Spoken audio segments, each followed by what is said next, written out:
이른 비와 이 늦은 비는 성경 말씀에는 농사 짓는 것을 이 자연, 세상을 비유로 들어서 하나님의 말씀을 감춰 놓으셨거든요.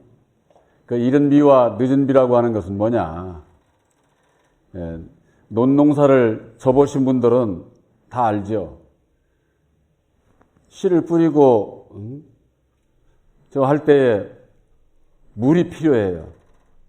그래서 그 물이 없으면은 다 새가 와서 그거 다 쪄먹으면 안 되니까. 그 물이 잠길 정도로 이제 거기에서 이제 싹이 나고 이제 잎이 나고 그렇게 해서 이제 크게 되는데 그것으로 끝나는 게 아니라 늦은 비에라고 하는 것은 가을에 열매 맺는 때, 그러니까 씨를 뿌릴 때도 물이 필요하고 열매를 맺을 때도 물이 필요해요. 그래서 이게 때를 따라서 물이 없으면은 그 농사 망치는 거예요. 그래서 지금은 뭐 다 댐이라든가 인위적으로 물을 가둬가지고서들 관리들을 하지만은 옛날에는 전부가 다 천수답이라 그래가지고 하늘에서 비 내려주면은 농사 져서 수확을 해서 얻게 되고 그렇지 않으면은 한 해 농사 그냥 뭐 망치다시피 할 수 있는 거죠. 지금도 저 어떤 산골짜기나 이런 데 이렇게 가면은 다 있지만은 요즘에는 천수답 논 그렇게 짓지 않습니다. 왜 그러냐면은 인건비가 비싼데 그거 거기 가서 그거 해가 수확이 가지고 타산이 안 나오는 거지요. 농부가 하나님은 농부요, 예수님은 포도나무요, 우리들은 가지라고 그랬습니다. 농부가 원하는 것은 열매예요, 열매. 중간에 뭐 잎이 많이 나고 뭐 그런 그 과정에 있어서 아무리 화려하고 좋게 보여도 열매가 없는 것 같으면 다 나중에 불살라 버리는 없어지게 되는 것이죠. 그러면은 세상에서 농사 짓는 데 있어서도 농부가 씨를 뿌리고 결실하기까지 그걸 가꾸고 하는 그 과정에 있어서 그 고통, 아픔, 고난 이런 것은 상당합니다. 비가 오면은 밤에라도 삽들고 나가가지고 뚝은 터지지 않았는지 물이 넘쳐가지고 물살에 또 쓰러지진 않았는지 또 수시로 또 왜 이렇게 또 풀은 많은지 이것저것 손볼 일이 상당한 거죠. 그런 그 과정을 거쳐서 결실할 때가 되면은 또 뭐가 오느냐? 세상에서는 태풍이라는 게 오잖아요. 폭우, 폭풍으로 인해 가지고 농사진 게 그냥 그동안에 수고한 게 한 번에 그냥 다 망칠 수도 있거든요. 그런 가운데서 최소한이라도 그래도 피해를 줄이고 수확을 하기 위해서 농부는 쉴 틈이 없는 거죠. 저녁 때 하늘 쳐다보고 아침 새벽에 비 안 왔으면은 또 하루가 넘어가고 또 하루가 비가 시작되면은 해야 될 일이 또 산적해 있고 그런 것과 마찬가지로 우리가 예수를 믿고 알곡으로 거듭나는 그런 과정에 있어서 그냥 뭐 우리가 쉽게 생각하는 대로 씨만 뿌리면은 알곡이 되고 그렇게 되는 것이 아니라고 하는 거. 우리가 예수를 믿는다고 해서 예수를 믿는 것으로 알곡이 그냥 되지를 않아요. 알곡이 되려면 어찌해야 되느냐. 예수님께서 그랬어요. 너희가 나에게 붙어 있지 아니하면은 아무것도 할 수가 없다. 너희가 내 안에 내가 너희 안에 있으면은 너희가 많은 열매를 맺을 수 있다. 이렇게 말씀을 해 주셨어요. 2000년 전에 예수님을 이 세상에 율법에 이 세상 땅에 보내주시고 죽음으로 말미암아 사는 길을 열어놓으셔서 오늘날 세계 인구의 3분의 1이 예수를 믿는 분들이 그렇게 많아요. 그러면 그들이 다 알곡이 됐느냐? 알곡이 안 됐어요. 알곡이 되려면 어찌해야 되느냐? 로마서 7장 5절에 있지 않습니까? 너희가 그리스도의 몸으로 말미암아 율법에 대해서 죽임을 당하였으니 이제는 다르니 곧 죽었다가 다시 사신 이에게로 가서 하나님을 위한 열매를 맺으라는 거예요. 이 하나님을 위한 열매, 농부가 원하는 열매를 맺어야 되는데 오늘날 예수를 믿는 많은 분들이 하나님께서 무엇을 원하시는지를 몰라. 그저 이 세상의 것으로 열매를 맺어서 하나님 앞에 영광 돌리려고 그러는 거예요. 하나님은 이 세상 것으로 열매 맺어서 영광 돌리라는 게 아니에요. 예수님께서는 살리는 것은 영이요 육은 무익하다 이렇게 말씀을 하셨어요. 우리들이 예수를 왜 믿습니까? 살기 위해서 믿는 거죠. 농부가 하나의 씨를 심는 건 왜 심어요? 그대로 있으면 하나를 그대로 있는 거예요. 죽으면은 많은 열매를 맺어서 더 많은 수확을 얻고자 함이지 않습니까? 예수님께서 우리들에게 본을 보여주신 것이 바로 십자가상에 죽으시고 다시 사셔서 이루신 첫 열매인 그 십자가의 도 말씀을 오늘날에 있어서 우리들에게 보내주시는 거예요. 그 씨가 우리 심령에 심긴 자는 어떻게 되느냐? 내가 죽어야 되는 거죠. 하늘의 미랄이 땅에 떨어져서 내가 죽지를 않으면은 하늘 그대로 있고 많은 열매를 맺을 수가 없다 이렇게 말씀을 해주셨어요. 이 성경 말씀은 근본적인 우리가 주님 앞에 가는 거, 영생에 이르는 거, 열매 맺는 거 바로 그 길은 내가 할 수 있는 것은 내가 죽는 거예요. 나를 버리는 것이다 그 말이에요. 비우는 것이다 그 말이에요. 그런데 이게 죽어야 된다고 하는 말에는 공감도를 그렇게 안 해요. 예수 믿고 살려고 하는데 왜 죽어? 그 잘못된 것이다 이렇게 생각을 하는 거예요. 살고자 하면은 죽어야만 되는 겁니다. 그래서 갈라디아서 2장 19절에 내가 율법으로 말미암아 율법을 향해서 죽었나니 이는 하나님을 향해서 살려 함이니라. 우리들은 하나님을 향해서 살려고 예수 믿는 것 아닙니까? 그러려면 어찌 되느냐? 내가 율법으로 말미암아 율법을 향해서 죽어야 된다 그 말이에요.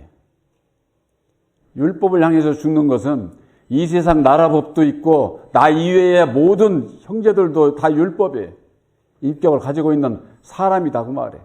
그러니까 그 율법을 향해서 내가 죽어야 돼. 내가 양보해야 되고 내가 포기해야 되고 나를 버려야 된다 그 말이에요. 버려야 된다. 누구든지 다 그 좋은 말은 다 하면서도 자기를 버리지 않으면은 결코 주님과 함께 할 수가 없는 것이죠. 농부가 이 우리나라는 이게 사계절이 뚜렷해 가지고 이게 아주 참 봄, 여름, 가을, 겨울 있지 않습니까? 봄이 되면은 씨를 뿌리고 싹을 틔우고 자라게 해서 여름이 지나면은 이제 가을에 접어들면은 열매를 추수를 하게 되는데 그 이르는 과정에 있어서 많은 어려움이 있는 것과 마찬가지로 우리들도 예수를 믿어서 내가 성령의 열매를 맺기까지는 저절로 되는 것이 아니다. 저절로. 예수님께서 본을 보여주신 그대로 주님의 죽으심을 본받아 내가 죽고자 할 때에 성령의 열매는 그때서부터 열리는 거예요. 그전에는 아무리 예수의 이름을 찾아도 성령의 열매는 맺어지지 않아요. 그러니까 이것을 모르게 되면은 육신적인 세상적인 그런 열매만 가지고서 얘기를 하는 거예요. 성령의 열매라고 하는 것은 사랑과 희락과 화평과 오래 참음과 자비와 양선과 충성과 온유 절제, 이 모든 것이 육신적인 게 있어요. 우리들 마음 안에서 이루어지는 거예요. 여러분들 마음 안에서 이루어지는 것이다 그 말이에요. 그러니까 내 마음 안에 성령의 열매가 맺어져야 된다 그 말이에요. 그런데 이게 어려운 것이 왜 어렵냐? 우리들 이 근본적인 마귀의 자식으로 태어난 우리들 율법의 인격을 가지고 있는 이 율법의 나라고 하는 것은 입으로는 아멘 하면서도 내 마음으로 돌아서면은 내 육신으로 돌아가 버린다니까.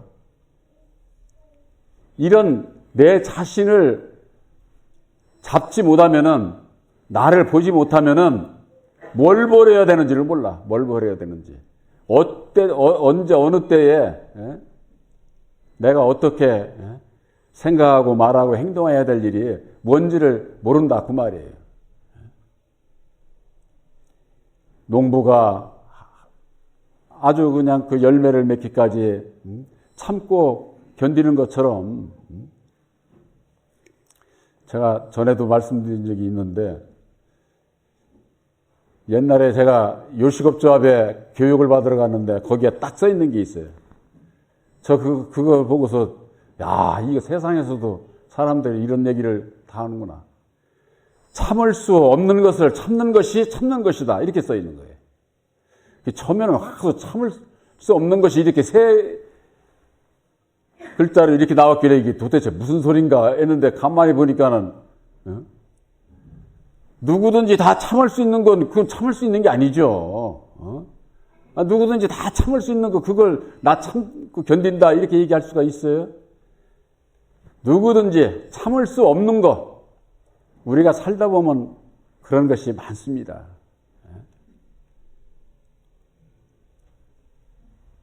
내 생각대로, 내 뜻대로 살고자 하는 우리들의 그 생각 속에 그대로 이루어지느냐? 그대로 이루어지지 않죠.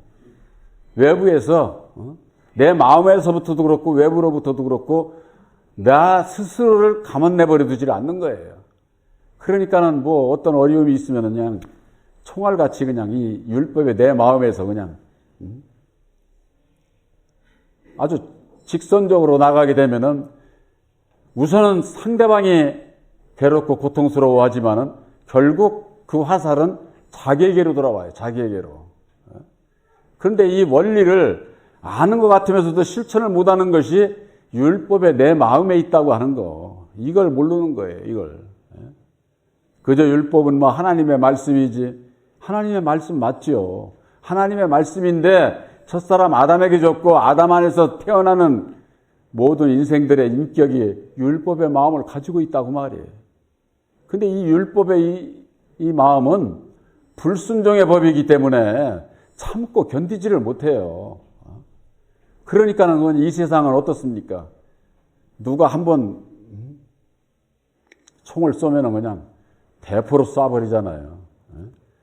다마스 개들이 수천 발로 해서 이스라엘에 공격을 했다가 지금 어떻습니까? 완전히 그냥 거의 뭐 초토화되다시피 하지 않겠어요? 그게 세상 원리라니까, 그게. 어느 나라든지 마찬가지예요. 군사력을 키우고 이거 하는 것은 누가 나를 때려? 그러면 나도 때릴 수 있는 그런 여건이 만들기 위해서 이 세상은 다 원리가 그래, 원리가. 뭐 율법 아래서는. 그러면은 세상만 보고 이렇게 우리들이 살아가게 되면은 예수님하고는 아무 상관없게 되는 것이죠. 우리들이 예수를 믿고 어떤 마음을 가지고 살아가야 됩니까? 죄 짓는 자라도 형제를 사랑할 수 있는 마음을 가져야 된다 그 말이에요. 그러려면 어찌해야 돼요? 말을 안 듣는데 참고 기다려야죠. 기다려야죠. 농부가 씨를 뿌리고 열매를 맺기까지 그냥 얻어지는 것이 아니다. 고난과 핍박과 온갖 풍랑과 비바람을 맞고서 거기서 견디는 알록만이 추수의 대상이 되는 거예요. 여러분들이 예수를 믿고 내가 예수를 믿고 천국 백성이 되는 길은 그저 그냥 뭐 교회만 나온다고 예수를 믿는다고 되는 게 아니에요. 아, 내가 예수를 믿고 내 마음이 주님의 사랑의 마음을 가지고 살아야 되는데 왜 내 마음에서는 왜 늘 이런 그냥 입에서 험한 말이 나오고 악담이 나오고 왜 내 마음에서는 이런 것들이 나오지? 그 원인을 내 마음에 새긴 율법으로 말미암기 때문에 그래서 우리들이 예수님 앞에는 무조건 죄인이 되는 수밖에 없는 거예요. 세상에서 죄를 안 졌다고 하더라도 의인으로 살았다고 하더라도 근본 사람은 마귀의 자식으로 태어난 율법의 사람이기 때문에 죄의 몸이요, 죄의 몸. 그래서 사도 바울은 이 사망의 몸에서 누가 나를 건져내랴. 자신을 그렇게 표현했던 것을 알 수가 있습니다.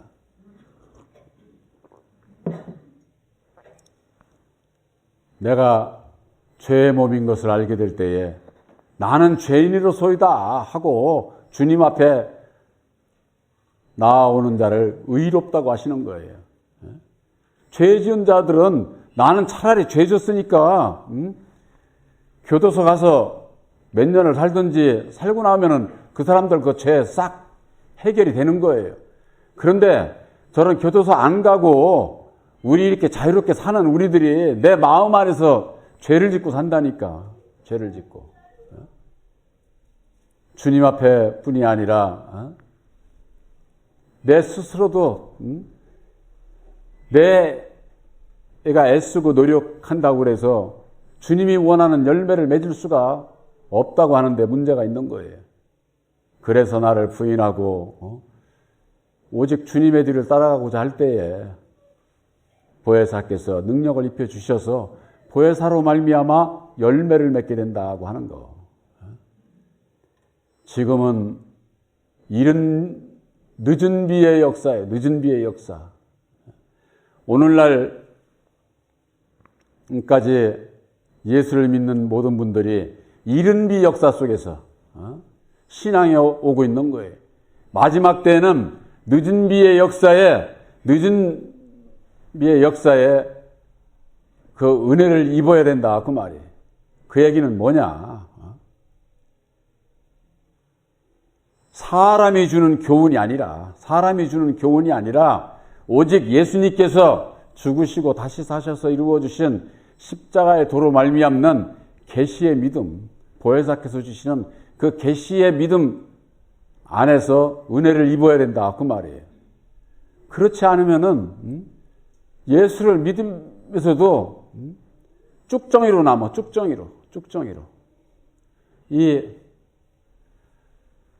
이 쭉정이가요, 이 벼 농사 져보신 분들은 알지만은, 쭉정이가 나오면은 빳빳이, 고개를 빳빳이 들고 서 있어요. 빳빳이.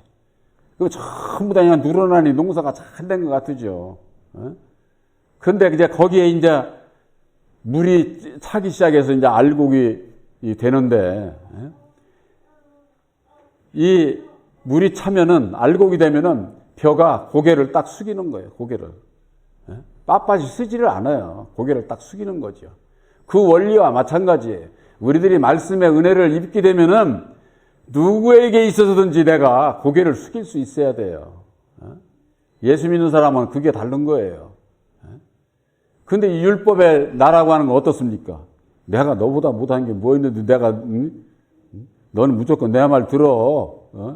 내 주장만 내세우고 이게 세상 사람들하고 똑같이 그렇게 신앙을 하면은 예수 믿는 자가 아니라니까. 결실할 수가 없다니까.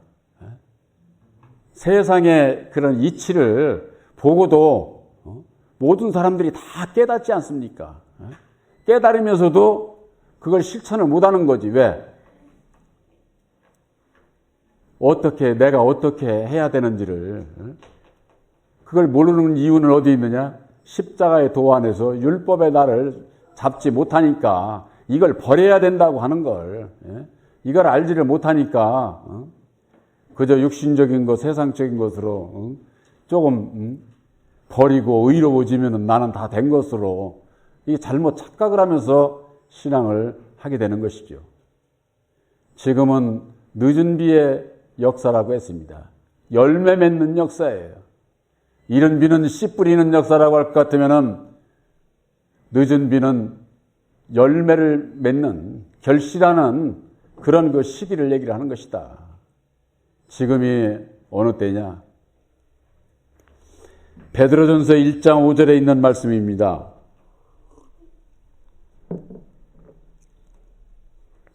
너희가 말세에 나타내기로 예비하신 구원을 얻기 위하여 믿음으로 말미암아 하나님의 능력으로 보호하심을 입었다.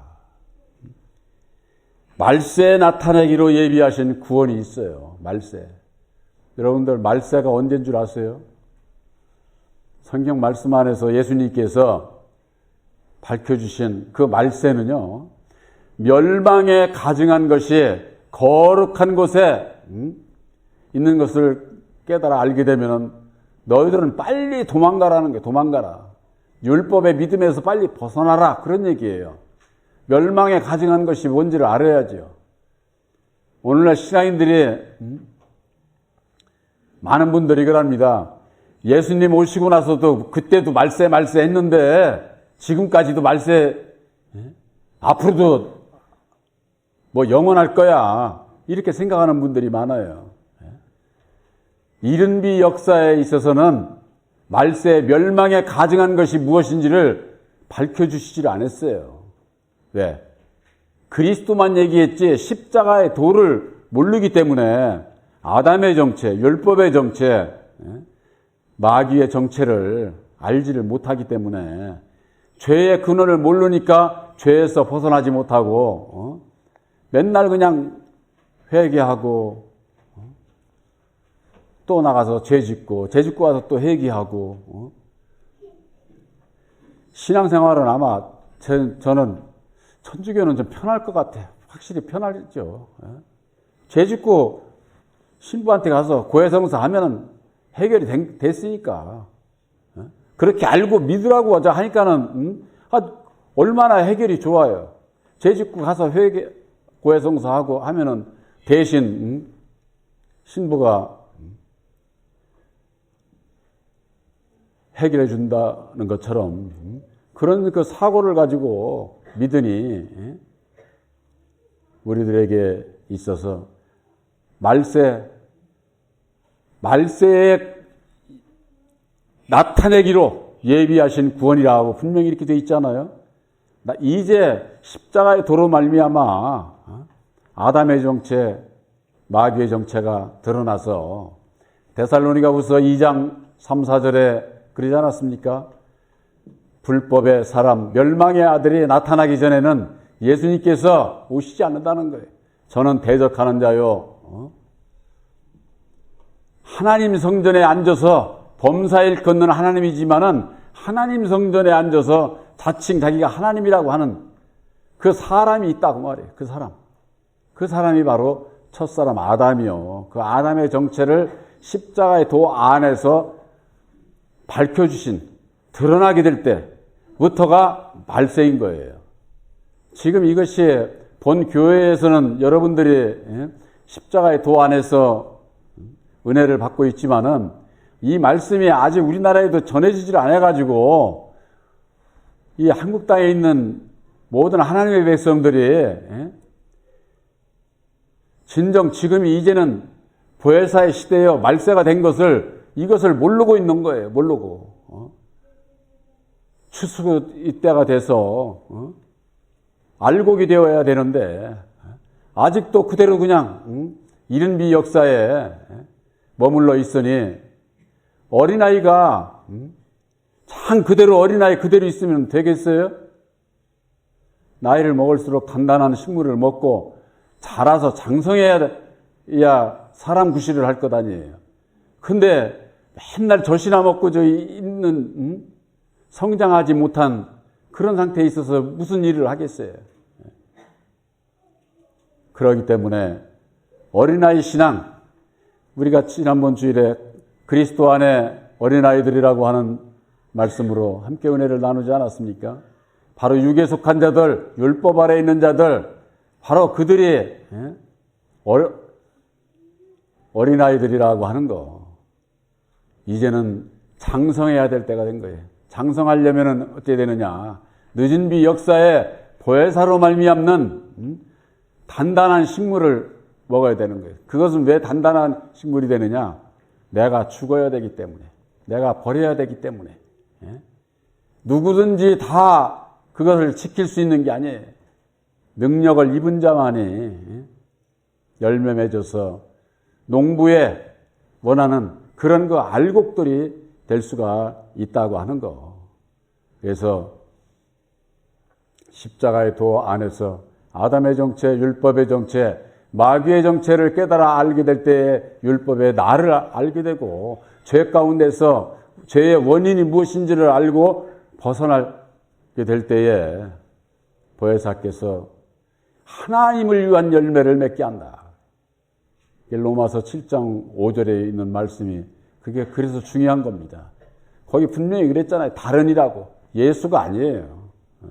죽었다가 다시 사신 이에게로 가서 하나님을 위한 열매를 맺게 하려 함이니라. 바로 여러분들 새 언약인 십자가의 도 안에서 이제는 보혜사와 함께 성령의 열매를 맺어서 하나님이 원하는 열매를 맺게 될 때에 여러분들을 통해서 하나님께서 영광을 받으신다고 말이에요. 여러분들은 새 언약인 십자가의 도를 믿음으로 보혜사와 함께하는 알곡인 것을 확실히 믿으시기를 바랍니다. 이른 비의 역사, 구약은 이른 비라고 할 것 같으면 신약은 늦은 비의 역사지요. 또한 여호와를 섬길 때는 이른 비의 역사에 있을 때예요. 율법 아래 있을 때. 그러나 이제는 참 하나님을 보혜사로 말미암는 참 하나님을 믿고 섬기는 바로 진리의 아들들의 늦은 비의 역사에 있는 것이다 그 말이에요. 좌우를 분별하지를 못하게 되면은 내가 예수를 믿고 내가 지금 어느 위치에 있는지, 때를 따라서 양식을 주시는데 내가 무슨 양식을 먹고 있는지, 육신의 양식, 세상 그 이른 비의 역사에서 그거 아무리 먹어도 그건 먹고 나면 배고파. 그건. 족함이 없어. 그러나 영원히 목마르지 않는 새 언약의 십자가의 도 안에서 생명수를 먹고 마시는 자에게 있어서 성령의 열매를 맺어 하나님 앞에 영광 돌리는 바로 진리의 아들들이신 것을 확실히 믿으시기를 주님의 이름으로 축원합니다.